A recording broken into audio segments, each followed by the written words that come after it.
Bueno, pues principalmente el motivo de la charla es algo muy interesante, muy bonito y tiene que ver con el impacto que tienen los animales de compañía en las familias, ¿m? Y cómo ese impacto se puede en algún momento aprovechar en este momento de confinamiento, tengamos o no animales de compañía. ¿M? Entonces comencemos precisamente por eso. Preguntémonos qué es un animal de compañía. No se necesariamente tiene que ser un perrito o un gatico. ¿M? Muchas personas tienen animales, obviamente bien cuidados, de otras especies, como por ejemplo loros, por ejemplo periquitos, mini pigs, conejos, ponis, entre otros animales, ¿sí?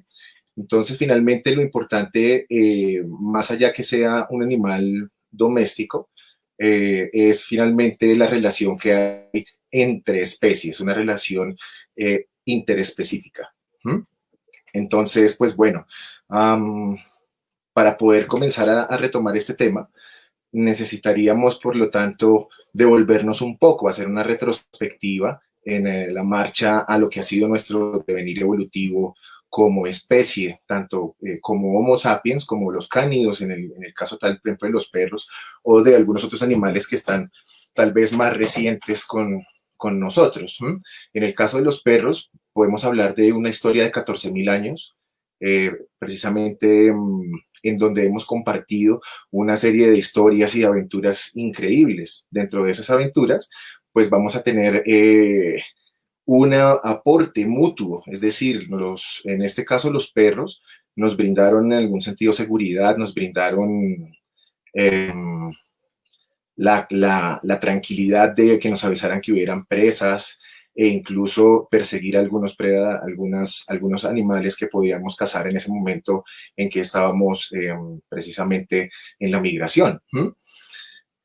Igualmente nosotros también le brindábamos a ellos otra serie de beneficios, ¿sí? El alimento, en algún sentido la protección y el cobijo. Esa historia, como todos lo sabemos, actualmente ha cambiado, ¿sí? Nosotros tal vez los que tengamos abuelita de finca recordaremos muy bien que uh, el perro de la finca le daban sopa, era el que cuidaba la finca, etcétera, ¿sí?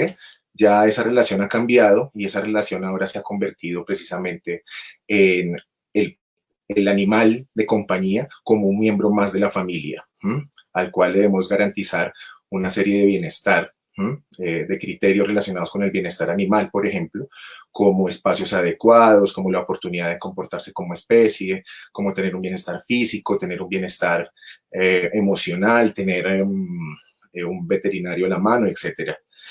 Entonces, precisamente, uh,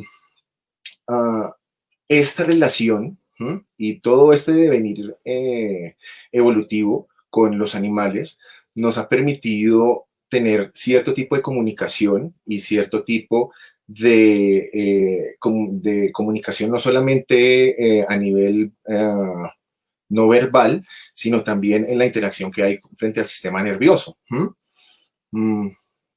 Tengamos en cuenta que los perros, por ejemplo, tienen un sistema de neuronas en espejo, tal cual como las tenemos nosotros los humanos. ¿Sí? Ese sistema de neuronas en espejo nos ayuda a tener empatía, por ejemplo, nos ayuda a copiar las conductas del otro. En ese orden de ideas, y está ya pues demostrado que los perros interespecíficamente, es decir, con otros perros, también tienen ese tipo de habilidades, también tienen esa capacidad. Eso se encuentra en los circuitos de las áreas prefrontales, tanto de nosotros como de los perros. Entonces, qué interesante, por ejemplo, que mientras que tengamos un animal en la casa, en este ejemplo un perro, nuestro cerebro y el cerebro del perro están teniendo descargas de neurotransmisores que van a ser muy importantes en el momento de encontrar nuestro bienestar. Esos neurotransmisores son la dopamina, la serotonina, el glutamato, principalmente. La oxitocina también juega un papel muy importante dentro de este proceso. Entonces, esa relación en términos netamente cerebrales va a fomentar un beneficio, ¿sí? ¿Por qué? Porque estos neurotransmisores están relacionados con la regulación emocional, están relacionados el control de los impulsos, están relacionados con el bienestar e incluso están relacionados con específicamente también con la salud, con tener una buena salud, como lo voy a hablar más adelante. Entonces, qué bueno entender precisamente que ya desde un punto de vista de las neurociencias, hay un beneficio al tener un animal en la casa, y es que mi cerebro tiene unas descargas específicas de neurotransmisores que están íntimamente relacionados tanto con mi bienestar como con el bienestar de mi animal de compañía. Entonces, además de esto, pasa algo que es muy interesante y está relacionado con la química o la neuroquímica del estrés. Específicamente estamos hablando del cortisol. ¿Qué pasa? Que el cortisol no es amigo de la dopamina, de la oxitocina, de la serotonina. Cuando mi cerebro está segregando este tipo de sustancias, serotonina, dopamina, etcétera, el cortisol no se presenta, ¿sí?, de una manera relevante, ¿sí?, o no se presenta, no se puede generar esa cascada. Por lo tanto, esa actividad con mi mascota, ¿sí?, o con mi animal de compañía o con mi compañero de vida, nos va a permitir específicamente alejarnos de esa producción de cortisol. Es decir, de lo que ayuda en algún sentido a degenerar las células, a degenerar los tejidos, y pues ya la producción excesiva de cortisol también puede generar problemas cardíacos, problemas relacionados con la salud en general. Entonces, importante tener ese aspecto muy en cuenta. No sé si hasta el momento tengan alguna pregunta.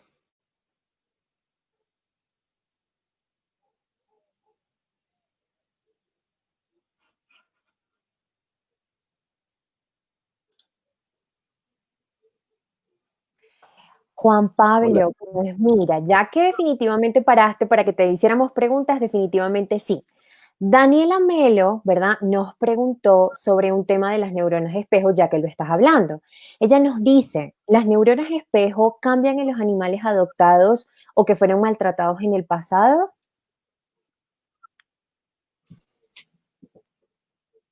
Bueno, esa es una pregunta muy interesante.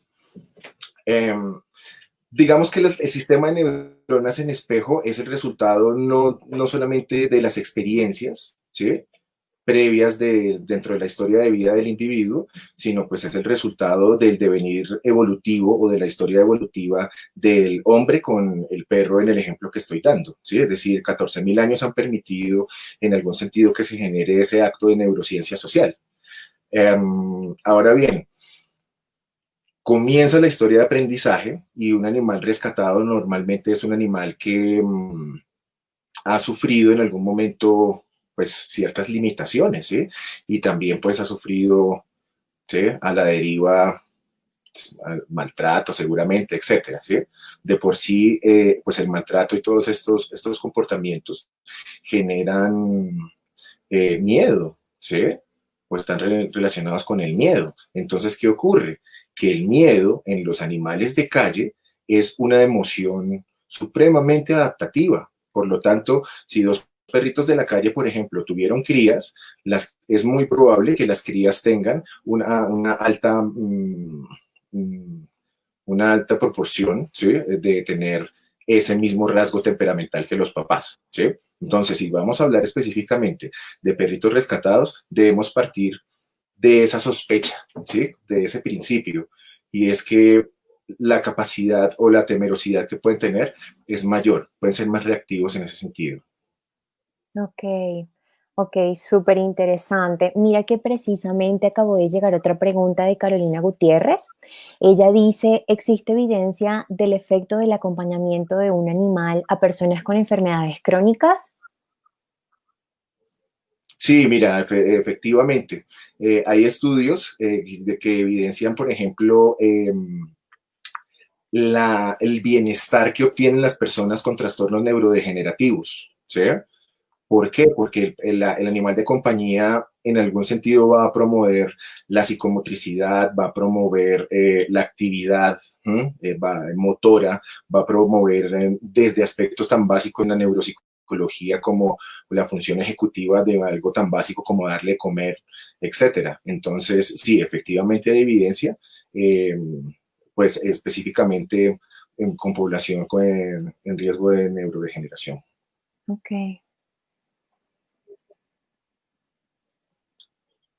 Bien, ¿alguna pregunta adicional? Mm, tenemos Bueno, una. Sí, ujú. Vivi. Bueno, Mari, dice que hay una pregunta que la hace Lid Ramos sobre, para los niños, ¿cómo impacta desde la parte neurológica crecer en compañía de un animal o un perro?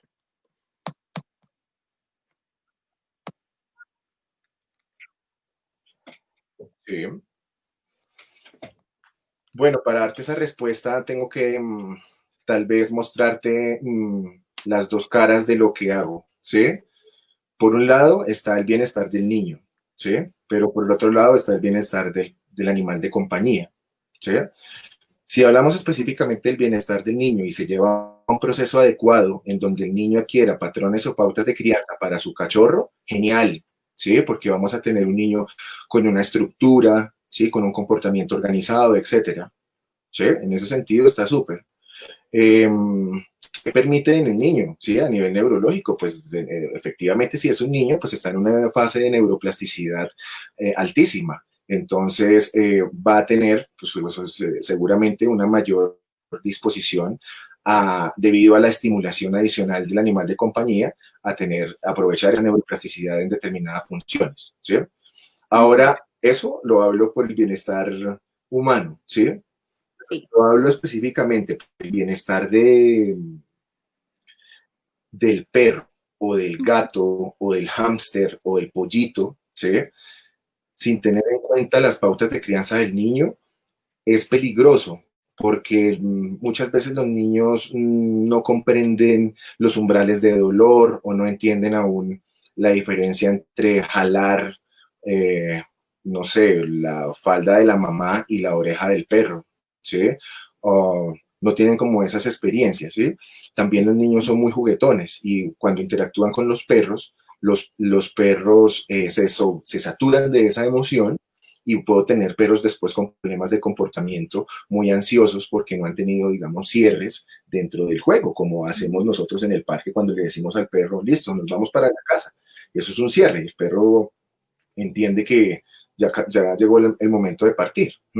Entonces, si yo tengo un niño con una buena estructura, pues voy a propender por tener una buena estimulación, ¿sí? Eh, Teniendo pues obviamente en cuenta ambas caras, el bienestar tanto del niño como del perro.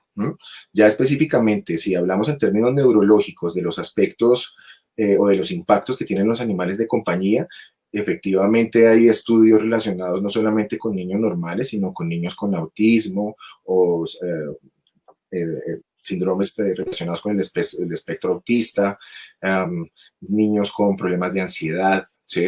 Eh, y otros problemas conductuales, ¿sí?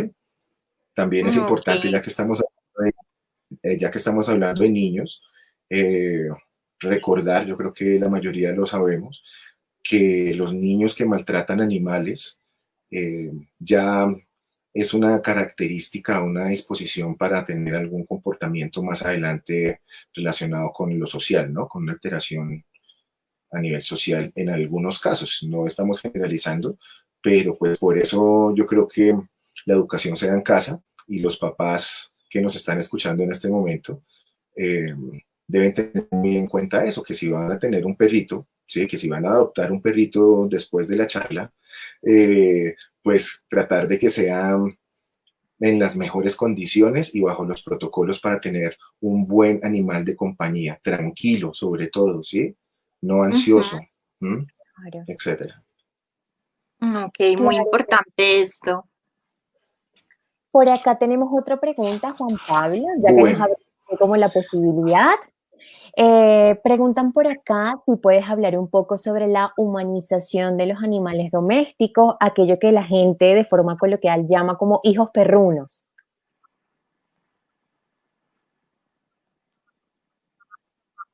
genial. Esa es una excelente, excelente pregunta. Yo voy a hablar un poquito de mí. Eh, en la casa convivo con 6 perras, ¿sí? 5 perritas, un perro, 2 gatas y un gato. Y no tengo hijos biológicos, ¿sí? Entonces, yo creo como persona, como ser humano y como profesional, que si puedo tener una relación con mis perros, ¿sí? Y quererlos como yo consideraría que se quiere a un hijo, lo puedo hacer, ¿sí? Hasta ahí es sano, porque estoy hablando de mis sentimientos y de mis emociones frente a ellos, ¿sí? Ahora bien, si yo realmente tengo un hijo y lo amo, ¿sí? O un perro y lo amo, o un gato y lo amo, ¿sí? Yo creo que el amor se basa en encontrar la felicidad del otro y en el otro, ¿sí? Entonces, si yo tengo mis perros, ¿sí? Y son mis hijos, mis perrijos, por ejemplo, ¿sí? Yo voy a tratar de buscar la felicidad de ellos como perros. Es decir, que podamos salir a la montaña, que puedan socializar con otros perros, que tengan estimulación cognitiva, que tengan estimulación social, que tengan autocontrol, que tengan buena salud, etcétera, ¿sí? Pero los entiendo como especie, los quiero como hijos, pero los entiendo como especie, ¿sí? Yo entiendo la pregunta, porque la pregunta va encaminada a un término que se llama antropomorfismo, ¿sí? Los antropomorfismos significa establecer cualidades humanas a los animales, ¿sí? Y ahí en ese sentido sí es peligroso, ¿sí? Ahí es donde los antropomorfismos se vuelven tóxicos en las relaciones con los perros, ¿sí? Por ejemplo, personas que, o casos más bien, ¿sí? En donde incluso a los perros les quieren poner zapatos, ¿sí? Porque, por determinadas razones, ¿sí? Y como etólogo les puedo explicar que si a un perro se le ponen zapatos, ¿sí? Resulta que en las almohadillas, en los interdigitales, ellos tienen una glandulita, digamos, ¿sí? Que por donde van pisando van dejando su rastro, ¿sí?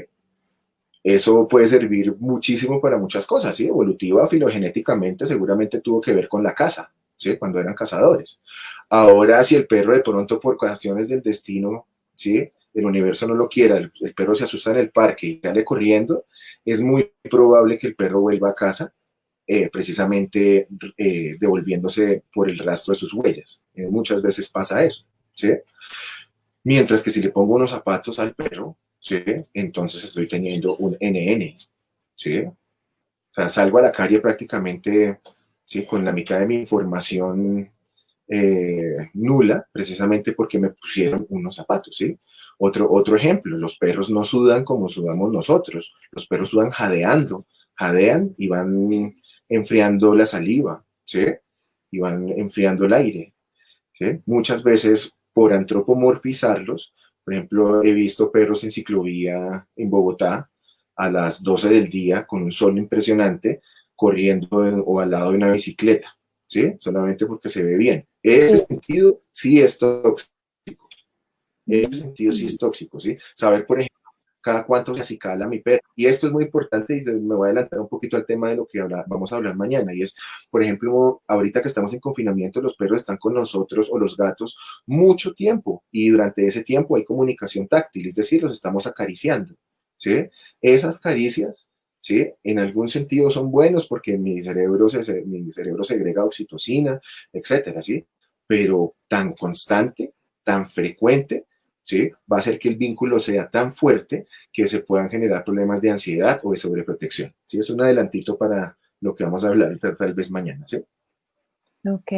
Ok, sí, súper interesante. Bueno, acá hay otras preguntitas. Hay varias personas que nos han preguntado sobre el duelo en mascotas. Es cómo superar una pérdida de un animal, tanto si la persona es adulta como en niños pequeños.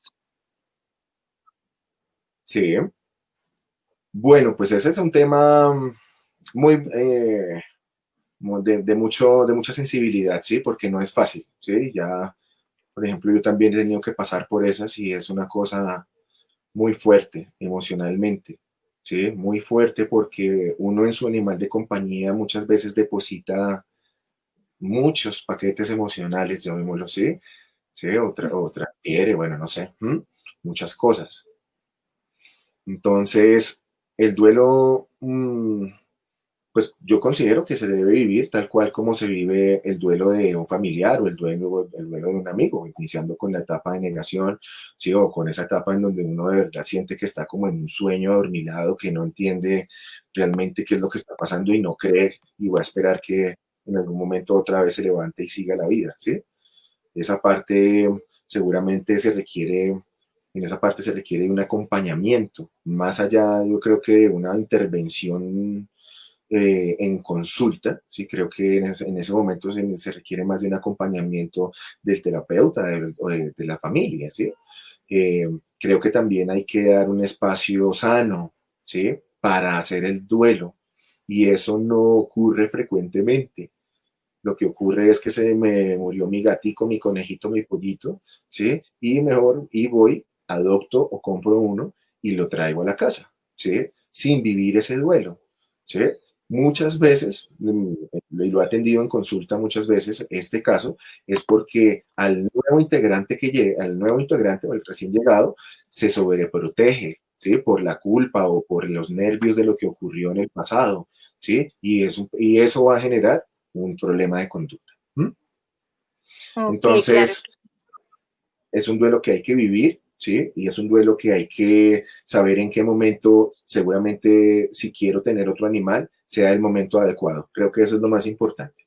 Entonces, miren, si Ok, quieren, continúo con algunos temitas que también están en el Claro, me claro que sí, parece. espacio para preguntas, ¿sí? Bien, Perfecto. claro que sí. entonces retomemos, ¿sí?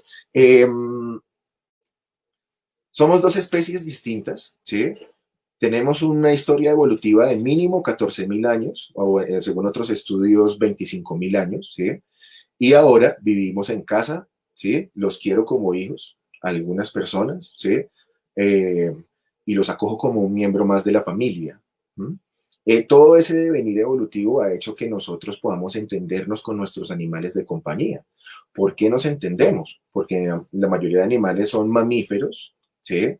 Son sociales, y son placentarios o somos placentarios, es decir, somos muy parecidos en muchos aspectos. De por sí, por ejemplo, con los perros podemos compartir un 70-65% de información genética, y eso hace que tengamos ya, por las presiones evolutivas y por esta característica de ser mamífero, una predisposición a entender algunas señales comunicativas de los demás animales, sin tener previamente un aprendizaje de cómo reaccionan ellos. Es decir, yo puedo entender que un perro está bravo porque está gruñendo, ¿sí? Puedo entender que un gatico está, pero yo qué sé, preocupado, triste, porque está maullando, ¿sí?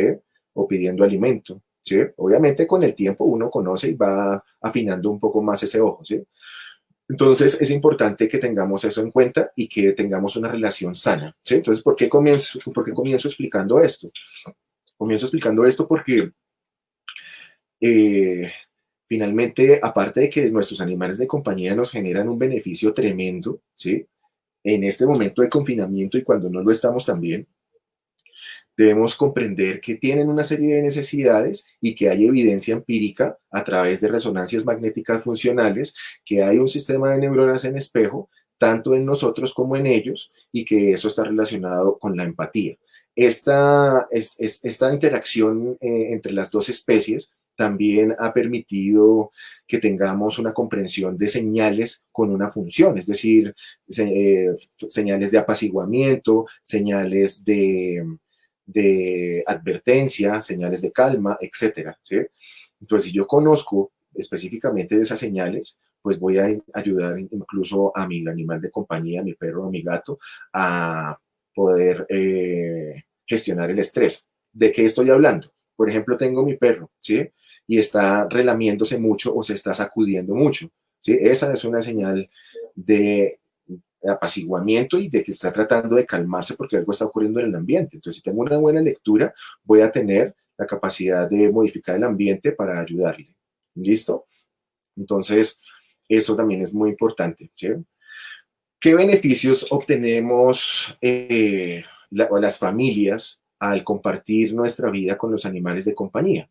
Obtenemos diversos beneficios, obtenemos beneficios a nivel físico, o beneficios a nivel psicológico, beneficios a nivel social, ¿sí? Beneficios en términos también incluso de medicina preventiva, ¿sí? Vamos a hablar de poco a poco. Por ejemplo, a nivel físico, los perros, y hay evidencia, hay ya de por sí muchos papers, en donde eh, se refieren a que la presencia de un animal de compañía en casa ayuda a reducir los niveles de colesterol a las personas que tienen las personas que tienen el azúcar alto, ¿sí? Ayuda a regular los niveles de azúcar, ayuda a bajar la frecuencia o a reducir la frecuencia cardíaca, la presión arterial, entre otros aspectos, pues que son muy beneficiosos, ¿sí? A nivel físico, pues obviamente tener un animal de compañía me va a obligar, llamémoslo así, ¿sí? A tener un orden en mi conducta, a tener una planificación de lo que voy a hacer, a recordar cuándo son las fechas de vacunación, a tener la motivación para salir al parque, a acompañarlo a que comparta con otros coespecíficos, etcétera. Entonces, finalmente, pues, por ejemplo, para las personas diabéticas los animales de compañía son una ventaja. Para las personas que tienen problemas cardíacos, los animales de compañía son una ventaja. Incluso para las personas que han sido diagnosticadas con ansiedad o con depresión, también los animales de compañía ayudan, y está pues demostrado que en algún sentido ayudan, no sé cómo llamarlo, como coterapeutas, ¿sí? O como un apoyo terapéutico dentro del proceso, ¿sí? Entonces, eso pues me parece que es una gran ganancia, ¿sí? Y más para este momento de confinamiento, ¿sí? El confinamiento finalmente eh, o no nos ha permitido realizar actividad física, ¿sí? Seguramente las dietas no son las mejores, ¿sí? Seguramente tener un animal de compañía en este momento es tanto para todos, ¿sí? Una gran ventaja, ¿sí? Para precisamente tener como estos aspectos relacionados con la medicina preventiva. Entonces, teniendo eso en cuenta, también ya, digamos, hay aspectos ya más especializados en los temas médicos, clínicos y físicos, como los perros que ayudan a las personas que han sido diagnosticadas con trastornos de estrés postraumático, personas que están en procesos de resocialización o en los mismos reclusos, etcétera.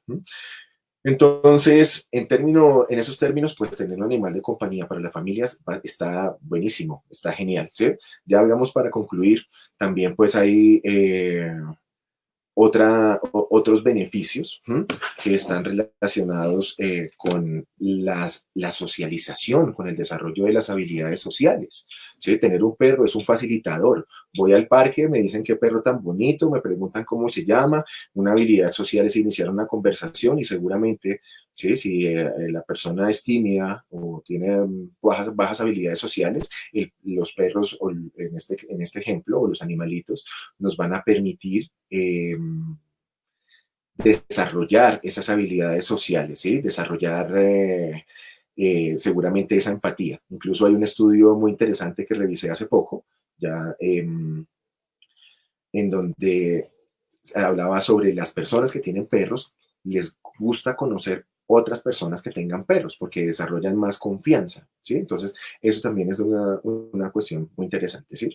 Ya aparte de esto, para concluir, pues los perros finalmente, y los gatos, qué pena nombrar tanto los perros, pues es mi trabajo y también es mi pasión, ¿sí? Pero los animales de compañía, el hámster, el pato, el gato, sí, para muchos niños en el campo, las ovejitas, los terneritos, las vaquitas, van a generar un beneficio a nivel psicológico, a nivel cognitivo, a nivel emocional, a nivel motor.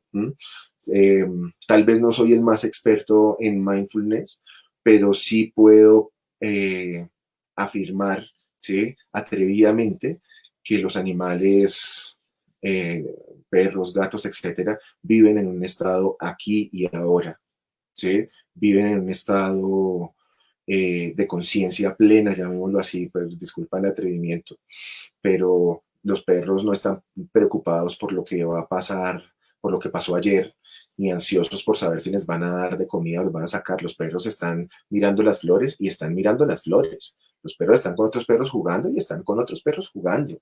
Y eso yo creo que hay que aprenderlo, ¿sí? Para mí ellos son unos grandes maestros. Sí, ya no sé si queda espacio para preguntas. Bueno, yo creo que podemos aprovechar un minutito para una pregunta que ha estado como por ahí rondando y rondando, Juan Pablo, y nos preguntan es, ¿qué hago en este momento con mi mascota en cuarentena, en este momento en que estoy claramente compartiendo mucho más con él?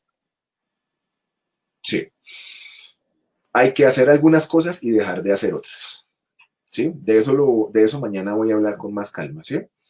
Pero a vuelo de pájaro, importante tener en cuenta esto. ¿De qué forma interactúo yo con mis animales de compañía? Mirándolos a través del canal visual, ¿sí? Tocándolos a través del canal táctil, hablándoles a través del canal auditivo, ¿sí? Ya a nivel químico, pues tal vez no, ni a nivel gustativo, a no ser que me vengan a la mera a probarme a ver a qué sé. ¿Sí? Pero estas tres son importantes, ¿sí? Mirar, tocar y hablar. Pregunta del millón. La pregunta debe ser, antes de la cuarentena, ¿cuántas veces yo miraba y le hablaba a mi animal de compañía y cuánto lo hago ahora? ¿Sí? Y con base en eso, decir, miércoles, ¿sí? Debo regresar a lo de antes. Es decir, debo comenzar a buscar espacios para que independientemente que estemos en casa, ¿sí? También tenga espacios para estar solo y disfrutarlo. Por ejemplo, un juguete para perro que sea hueco, ¿sí? Lo puedo rellenar con arroz, con carne, arroz sin sal, ¿sí?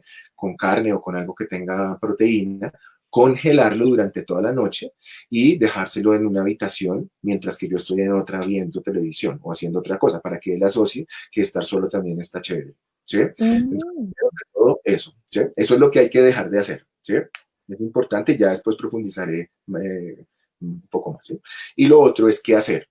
¿Qué hay que hacer? Ejercicios de estimulación cognitiva, ¿sí? Trabajar ejercicios de entrenamiento, ¿sí? Trabajar ejercicios de regulación emocional, ¿sí? Eso es lo que debo hacer. No puedo salir con él, no puedo tener la actividad física, eso lo estresa muchísimo, ¿sí? Pero si, por ejemplo, tengo un tapete de mechas largas, ¿sí? Puedo meter premios dentro del tapete, ¿sí? Y ponérselo para que lo busque. Si no lo tengo, entonces puedo hacer un enriquecimiento ambiental con olores, con su propio alimento, escondérselo, ¿sí? Ejercicios de retos cognitivos, ¿sí? No necesariamente tengo que comprar un juguete que cuesta 200,000 pesos, puedo hacerlo con una botella y abrirle un huequito para que la pueda mover, hacerla rodar y sacar los premios. Hay muchas cosas que se pueden hacer, ¿m? Pero sí, esa es una pregunta muy buena, ¿sí? Porque muchos animales de compañía estaban acostumbrados a una rutina, ¿sí? Y el COVID hizo que la rutina cambiara. Y en los animales, los cambios de rutina es lo que más nos estresa. De acuerdo. Claro que sí, Juan Pablo. Bueno, muchísimas gracias por estar aquí. Digamos que hay muchísimas preguntas sobre el tema, la gente está súper interesada, pero pues por cuestiones de tiempo no podemos hacer todas estas preguntas.